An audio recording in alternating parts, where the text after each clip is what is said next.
After I turned 15 in January 1979, my parents gave me a present, and it was to be able to go to the United States to visit my aunt in New York. So I went there, and I spent a few months in there.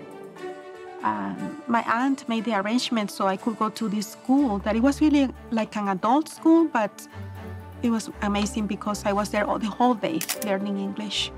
And it was a great experience for me. But in Nicaragua, there had been some kind of political unrest that had been going on for years, but it was getting worse and worse. And the news were just terrible. You know, I was so worried about my family. I was just 15, and I really didn't want to be away from them while they were going through these hard times. When I went back to Nicaragua, things were getting really bad. Because there had been these rebels that had been fighting for years to throw down the government. There was a point in which they decided to bomb that part of the city to put more pressure on the rebels so they would leave. At that moment, all the radio stations in Nicaragua were censored. They were shut down. So we didn't know exactly what was going on, but then at night, we would try to listen to the radio stations from Costa Rica. And they would tell us, you know, what was going on and how many people had died that day, how many families. And I knew that there were children dying from that. And then again, the next day it would happen again. And we would just watch that in horror. At night, we would put our mattresses on the floor and we would sleep there just hoping that we would be safe from the bullets.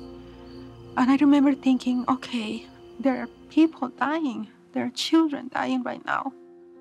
And I will ask in my heart the question, why does God allow this to happen? Why doesn't He do anything to stop this? And it was very hard. I was not upset with God, but I just had that question, you know, in my heart. Fortunately, something happened and the problem stopped and the president left the country. I remember vividly that day after the president of the country left and the rebels were just celebrating out on the streets the victory. You know, I think I have never lived another day like that in which everybody was just happy, feeling this joy that our problems were over. When I was about 16 or 17, I started attending college.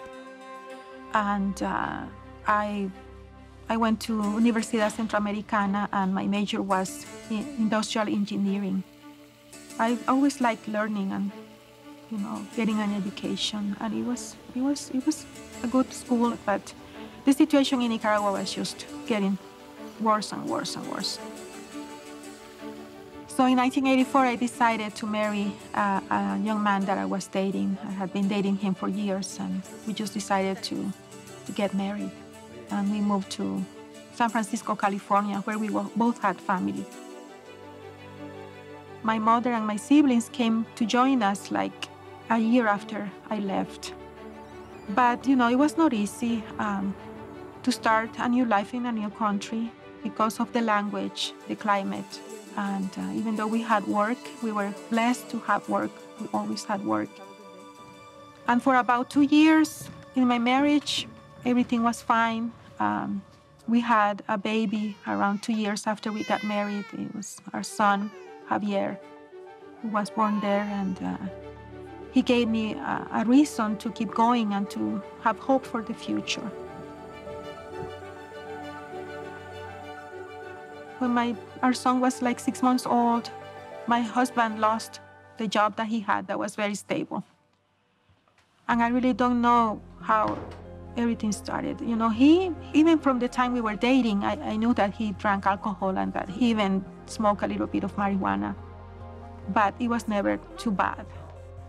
But after he lost that job, like 2.5 years into our marriage, things just went downhill from that moment. After that, he tried to get a job. He He could not find a job, and he just got into drugs heavily. So those years were very hard, very, very hard.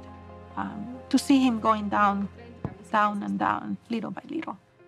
And having this fear and having this love for my son and knowing that I needed to protect him. And it was my responsibility to look after him. I looked for jobs in which I could actually take my son with me so I could make a living and be with him at the same time. So I would work as a nanny during the day, and I went to school at night because I always wanted to expand my education, to have a better future. It was very hard for me to see the man that I loved, the father of my son, going into that trap. And I remember that there were times even when I would see him on the street, and I would stop him to talk to him, and he wouldn't even recognize me. He didn't know that it was me. He was totally lost. They come to see me. I tried to help him. I tried talking to him. I went to therapy. I went to Alcoholics Anonymous organization to look for help. I tried to do everything that I could to help him. But I feel that I was failing. I could not help him. One evening, I remember walking to the bus stop because I was going to school. And then I forgot something, a book or something. I needed to go back to our apartment to get it. So I walked back to my apartment. And as I was getting close to it, I noticed that there was a car parked right in front of it. And I noticed that it was full of men. There were at least 5 men inside that car. And it was full of smoke. And for some reason, I looked closer and I thought, what are they doing? And then when I looked inside the car, there was a little boy in there. And that boy was my son, my baby. And I got so upset. I banged on the window and I opened that door and I told him, give me my son. This is the last time that you do this to him. So that day was the day when I decided to end my marriage. I think that was the day when I actually stopped loving my husband, because I realized that I could not trust him.